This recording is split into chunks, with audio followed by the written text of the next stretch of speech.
அதிமுக என்ற கட்சி ஒரு கூட்டணியை அமைக்க முடியாமல் அல்லது அமைத்த கூட்டணியை தக்க வைக்க முடியாமல் அதை அரவணைத்து செல்ல முடியாமல் ஒரு பக்கம் தடுமாறிக்கிட்டு இருக்கிறத நம்ம தொடர்ச்சியாக பார்க்குறோம். அதுவே ஆப்போசிட் சைடு பார்த்தீங்க அப்படின்னா திமுக கூட்டணி ரொம்ப இன்டாக்டாக இருக்குது. அவங்களும் எங்களுக்கு சீட்டு வேணும், எங்களுக்கு நிறைய தொகுதிகள் வேணும் அப்படின்லாம் கேட்குறாங்க. நான் இல்லைன்னு சொல்லலை. ஆனாலும் அவர்கள் அனைவருமே ஒரு ஒருமித்த கருத்து ஒற்றுமையில் இருக்காங்க. பாஜக எதிர்ப்பு, மோடி எதிர்ப்பு, இந்துத்துவ எதிர்ப்பு, இந்தி எதிர்ப்பு, வடமாநில எதிர்ப்பு, இந்தியா எதிர்ப்பு, பிரிவினைவாதம், இந்த எல்லா கொள்கைகளும் இந்த திமுகவில் இருக்கக்கூடிய அனைத்து கூட்டணி கட்சிகளும் கருத்தொற்றுமையா இருக்காங்க. அவங்களுக்கு எந்த விதத்திலையும் கருத்து வேற்றுமையே கிடையாது. திராவிடத்தை ஏற்றுக்கொள்வதிலோ, பெரியாரை ஏற்றுக்கொள்வதிலோ, சமூக நீதி என்று பேசுவதிலோ, பெண் சுதந்திரம் அப்படி இப்படின்னு திமுகவுடைய அந்த கொள்கைகள் அனைத்தையுமே இந்த கட்சிகள் அனைத்தும் ஏற்றுக்கொண்டிருக்கின்றன. அதுபோக திமுகவை புகழ்பாடுவது, திராவிடத்தை தூக்கி பிடிக்கும் வேலையும் பார்த்தீங்கன்னா இந்த திமுக இருக்கக்கூடிய கூட்டணி கட்சிகள் செய்யறாங்க. காங்கிரஸ், விசிக, கம்யூனிஸ்ட் கட்சி, மதிமுக, இப்ப மானிமா, இவங்க எல்லாரும் திராவிடத்தை புகழ்ந்து பாடி திராவிட சித்தாந்தத்தை தமிழகத்தில் நிலைநிறுத்துவதற்கான வேலையை இவங்க எல்லாம் தொடர்ந்து செய்யறாங்க அப்படிங்கிறத நம்ம புரிஞ்சுக்கணும். ஆனா அதிமுக எந்த இடத்துல பின்தங்குறாங்க அப்படின்னா, அதிமுகவுக்கு அப்படின்னு தனியாக கொள்கைகள் எதுவும் இல்லை. ஆனா அதிமுக இன்னைக்கு கூட்டணி சேர்வதற்காக இருக்கக்கூடிய கட்சிகள் என்னென்னு பாருங்க. முதல்ல பாஜக, இப்ப ஆல்ரெடி அவங்க கூட்டணி வச்சிருக்காங்க. மேலும் விஜய் கட்சி தாவேகாவும் அதிமுக கூட்டணிக்குள்ள கொண்டு வரணும்னு எடப்பாடி பழனிசாமி முயற்சி பண்ணிக்கிட்டு இருக்காரு. நாம் தமிழர் கட்சி சீமான் அவரையும் இந்த கூட்டணிக்குள்ள இழுக்கணும் அப்படிங்கிற அந்த பேச்சுவார்த்தையும் இப்பவும் நடந்துகிட்டே தான் இருக்கு. அப்போ அதிமுகவுக்கான கூட்டணி வாய்ப்புகள் எது எது? பாஜக, தாவேகா, நாம் தமிழர் கட்சி, இந்த மூன்று கட்சிகளுக்கும் சித்தாந்தங்கள் இருக்கிறது. அதுதான் இங்க இருக்கக்கூடிய மிகப்பெரிய வித்தியாசம். அதிமுக என்ற கட்சிக்கு இங்க தனியா கொள்கைகள் எதுவும் கிடையாது, அவங்களுக்கு சித்தாந்தம் எதுவும் கிடையாது. ஆனா அதிமுகவோட கூட்டணிக்கு வாய்ப்புள்ள கட்சிகளுக்கு, பாஜகவுக்கு இந்துத்துவ சித்தாந்தம் இருக்கு, நாம் தமிழர் கட்சிக்கு தமிழ் தேசியம் அப்படிங்கிற சித்தாந்தத்தை பேசுறாரு. தாவேகாவை பொறுத்த வரைக்கும் அவர் திராவிடம், தமிழ் தேசியம் இரண்டும் என்னுடைய கண்கள் அப்படின்னு சொல்றாரு. எப்படி பார்த்தாலுமே இந்த மூன்று கட்சிகளுமே ஏதோ ஒரு சித்தாந்தத்தின் அடிப்படையில் இயங்குகிறது அப்படிங்கிறத நம்ம புரிஞ்சுக்கணும். அப்போ இந்த சித்தாந்தம் இருக்கக்கூடிய இந்த கட்சியும், சித்தாந்தமே இல்லாமல் கொள்கையே இல்லாமல் இருக்கக்கூடிய அதிமுகவும் கூட்டணி வைக்கணும் அப்படிங்கிற போதுதான் இங்க சில சிக்கல்கள் வருது. அதிமுகவுக்கு கொள்கை இல்லை அப்படின்னாலுமே பட் திராவிட கட்சிகள் என்னவெல்லாம் சொல்றாங்களோ அதையே தான் அவங்களும் சொல்றாங்க. ஆனா அவங்க அதுல பிடிப்போடு இருக்காங்களா அப்படின்னு கேட்டீங்கன்னா அது கிடையாது. ஜெயலலிதா அவர்கள் இருந்த வரைக்கும் இந்த கொள்கை சண்டை அப்படிங்கிறதே பெருசா வரவே இல்லை. ஏன்னா ஜெயலலிதா அவர்கள் பிராமணர். திமுகவுடைய அடிப்படை கொள்கையே பிராமண எதிர்ப்பு தான். பிராமண எதிர்ப்பு எடுத்துட்டீங்கன்னா திமுகவுடைய கொள்கையில ஒண்ணுமே இருக்க முடியாது. அப்போ அந்த இடத்துல பிராமணரான ஜெயலலிதாவை எதிர்க்கிறோம் அப்படின்னு இவங்களால சொல்ல முடியல. ஏன்னா ஜெயலலிதாவுக்கு இருந்த மக்கள் செல்வாக்கு. திமுக எந்த அளவுக்கு வீரியமாக ஜெயலலிதா அவர்களை எதிர்த்ததோ அந்த அளவுக்கு வேகமாக ஜெயலலிதா அவர்கள் வளர்ந்து வந்தார். அதனால ஜெயலலிதா அவர்கள் இருந்த வரைக்கும் இந்த கொள்கை சண்டை அப்படிங்கிறது பெருசா கிடையாது.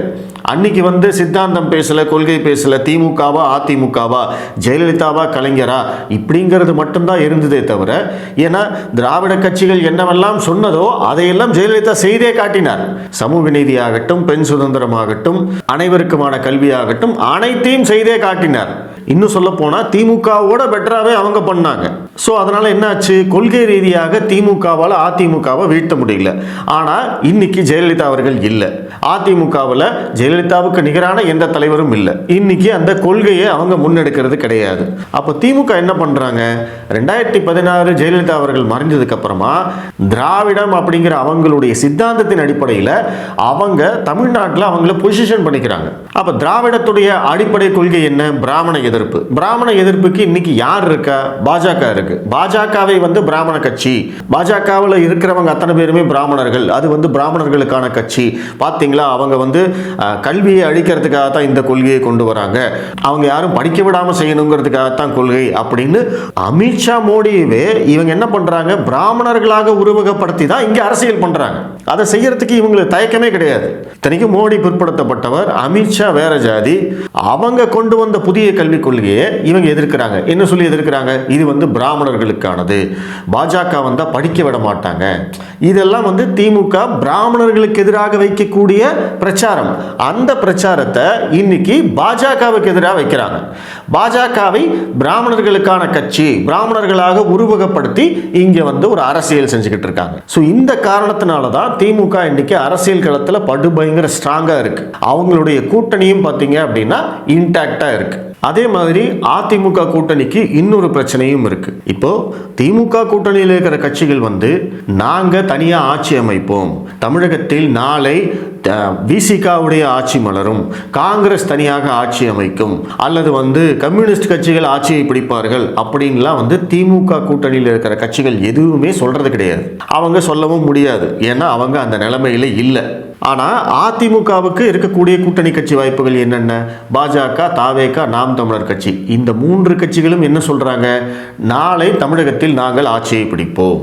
நாம் தமிழர் கட்சி சீமானும் சொல்றாரு, தாவேகா 2026 டார்கெட் பண்றாங்க, பாஜக தமிழகத்தில் தாமரை மலர்ந்தே தீரும்னு சொல்றாரு, அரசியல் மாற்றம் நடந்தே தீரும்னு அண்ணாமலையும் சொல்றாரு. அப்போ திமுக கூட்டணிக்கும் அதிமுக கூட்டணிக்கும் இருக்கக்கூடிய வித்தியாசம் என்ன அப்படின்னா, இங்க திமுகவுடைய தலைமையை ஏற்று எந்தவித கேள்வியும் கேட்காமல் அவர்களை பின்தொடர்ந்து திராவிட சித்தாந்தத்தை பின்பற்றி கூட்டணி அமைத்துக் கொள்ள இந்த கட்சிகள் தயங்குறதே கிடையாது. அவங்களுக்கு எந்த தயக்கமும் கிடையாது. ஏன்னா அவங்க செட்டில் ஆயிட்டாங்க, திமுக கூட்டணிக்குள்ள செட்டில் ஆயிட்டாங்க. இந்த கட்சிகள் அனைத்துமே திமுகவுக்கு மாற்று அரசியல் செய்யணும் அப்படின்னு வந்தவங்க தான். ஆனா இன்னைக்கு அதற்கு வழி இல்லாம அவங்க திமுகவிலே செட்டில் ஆயிட்டாங்க. ஆனா இங்க பாஜகவோ தாவேகாவோ இல்ல நாம் தமிழர் கட்சியோ இவங்க எல்லாரும் என்ன சொல்லிட்டு இருக்காங்க?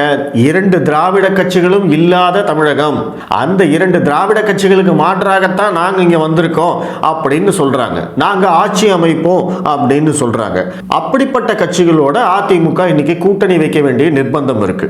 அப்ப இந்த இடத்துல அதிமுகவும் சமரசம் செய்யணும், இந்த கட்சிகளும் சமரசம் செய்யணும். ஏன்னா அவங்க திராவிட கட்சிகளுக்கு எதிராக அப்படின்னு சொல்லிட்டு அதே திராவிட கட்சியோட கூட்டணி வைக்கிறதுக்கு அவங்க முயற்சி பண்றாங்க. அப்படிங்கிற போது அவங்களும் சில சமரசங்கள் செய்யணும். இப்ப இங்கதான் பிரச்சனை வருது. இப்ப பாஜகவை பொறுத்த வரைக்கும் டெல்லி மேலிடம் ஒரு சமரசத்துக்கு வந்துட்டாங்க.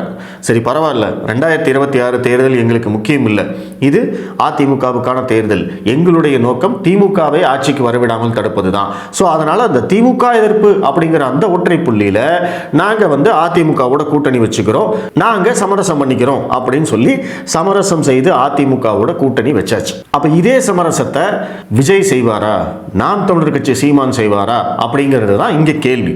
அதே சமயம் எடப்பாடி பழனிசாமியும் சில சமரசங்களை செஞ்சே ஆகணும். ஏன்னா இங்க ஸ்டாலின் வெற்றி உறுதி அப்படிங்கிற இடத்துல கூட அவர் விட்டு கொடுக்கறதுக்கு தயாரா இருக்காரு. மக்கள் நீதி மையம் தேவையே இல்லைனாலும் அந்த கட்சியை கூட்டணியில சேர்த்து ராஜ்யசபா சீட்டு தராரு. தேமுதிகவை எப்படியாவது உள்ள சேர்க்க முடியுமா அப்படின்னு பார்க்கிறாரு. பாமக கூட திமுக கூட்டணிக்கு வரலாம் அப்படிங்கிற ஒரு பேச்சு ஓடிக்கிட்டு இருக்கு. ஸோ இப்படி இருக்கிற போது இன்னும் வரைக்கும் அவங்க கூட்டணி கதவை சாத்தலை.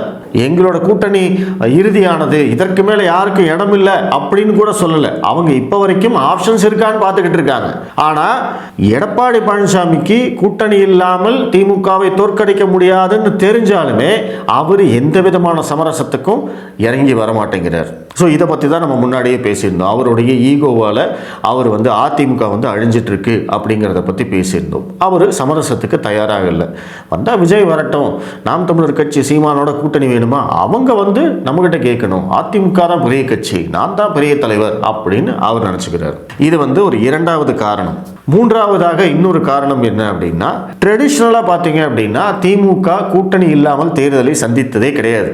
அவங்க 1967 ஆட்சிக்கு வந்ததிலிருந்து இப்போ வரைக்கும் கூட்டணி இல்லாமல் ஒரு தேர்தலை கூட திமுக சந்தித்ததே கிடையாது. ஸோ அதனால என்ன ஆகுது, கூட்டணி அவசியம் அப்படிங்கிறது மேல இருக்கக்கூடிய தலைவர்களிலிருந்து கீழே இருக்கக்கூடிய தொண்டர்கள் வரைக்கும் எல்லாருக்கும் தெரியும். கூட்டணி கட்சி தலைவர்களை, கூட்டணி கட்சியை சேர்ந்த தொண்டர்களை எப்படி அரவணைத்து தேர்தல் பணி செய்வது அப்படிங்கிறதும் அவங்களுக்கு தெரியும். தலைவர்களும் பார்த்தீங்க அப்படின்னா மற்ற கூட்டணி கட்சி தலைவர்களுக்கு உரிய மரியாதையை தருவாங்க. சீட்டு பகிர்வு அல்லது நிதி எல்லாத்தையுமே அவங்க கலந்து பேசிக்குவாங்க. முடிந்தவரை பிரச்சனை வராமல் பார்த்துக்கிறதுக்கு அவங்க முயற்சி பண்ணுவாங்க. அப்படியே பிரச்சனை வந்தாலும் அதை எப்படி தீர்க்கிறது அப்படிங்கிறது அவங்களுக்கு தெரியும். கீழே இருக்கக்கூடிய தொண்டர்கள் என்ன பண்ணுவாங்க அப்படின்னா, மற்ற கூட்டணி கட்சி வேட்பாளர்கள் வெற்றி பெறுவதற்காக திமுக தொண்டன் வேலை செய்வான். ஏன்னா அது அவங்களுக்கு புதுசு கிடையாது. அவங்க 1967 அவங்க இதைத்தான் பண்ணிக்கிட்டு இருக்காங்க. எல்லா தேர்தல்களிலும் கூட்டணி இருக்கு, கூட்டணி வேட்பாளர்கள் ஜெயிக்கணும் அப்படின்னா நம்ம வேலை செய்யணும் அப்படிங்கிறது அவங்களுக்கு தெரியும். அவங்க எந்த விதமான உள்குத்து வேலையும் செய்ய மாட்டாங்க. இது திமுக கூட்டணிக்கானது. அதுவே நீங்க அதிமுக பக்கம் எடுத்துக்கிட்டீங்கன்னா, அதிமுகவில் 2 மாபெரும் ஆளுமைகள் இருந்தாங்க. எம்ஜிஆர், ஜெயலலிதா. இவங்க தான் கட்சி, இவங்க தான் கட்சியுடைய முகம்.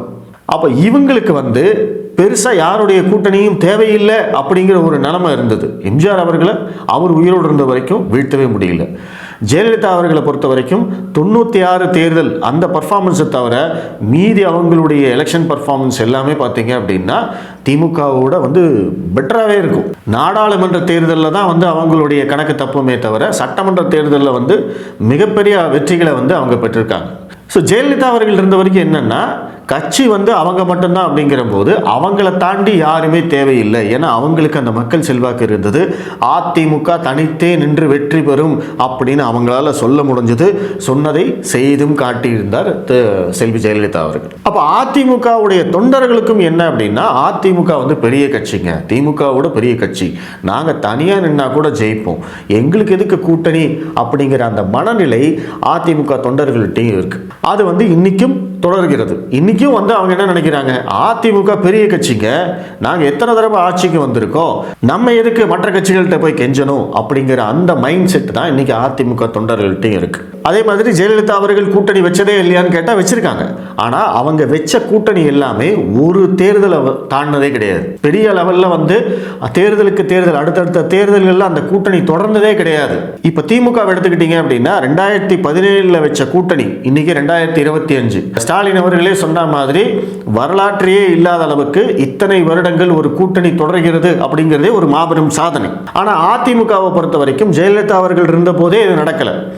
எடப்பாடி பழனிசாமி என்ன நினைக்கிறார், தன்னை ஒரு ஜெயலலிதாவை நினைத்துக் கொள்கிறார். அவர் அதிமுக தலைமையாகட்டும் அல்லது அதிமுக கட்சி தொண்டர்களாகட்டும் அவங்க யாருக்குமே கூட்டணி கட்சி வேட்பாளர்களை ஜெயிக்க வச்சு பழக்கம் இல்லை. இந்த சென்ஸ் அவங்க ஒரு தேர்தலுக்கு அம்மாவுடைய ஆணைக்கிணங்க சில வேலைகளை செய்வாங்க. இப்போ 2011 தேர்தலில் தேமுதிகவோட கூட்டணி இருந்தது.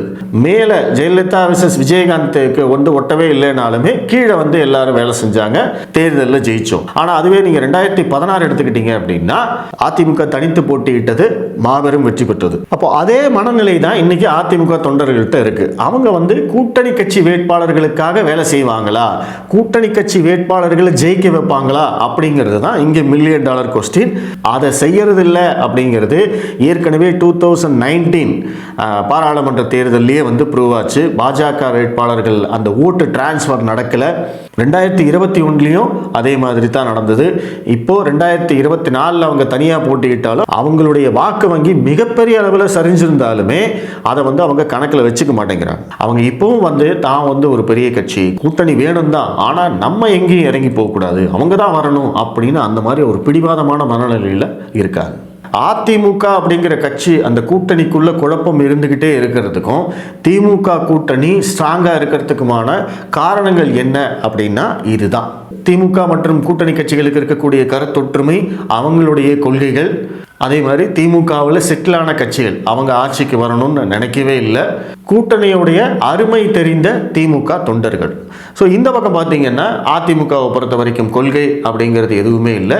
அதிமுகவுடைய கூட்டணி வாய்ப்புகளாக இருக்கக்கூடிய பாஜக, நாம் தமிழர், தாவேகா 3 பேருமே நாங்கள் ஆட்சிக்கு வருவோம், எங்கள் கட்சியை வளர்ப்போம் அப்படின்னு சொல்லக்கூடியவர்களாக இருக்காங்க.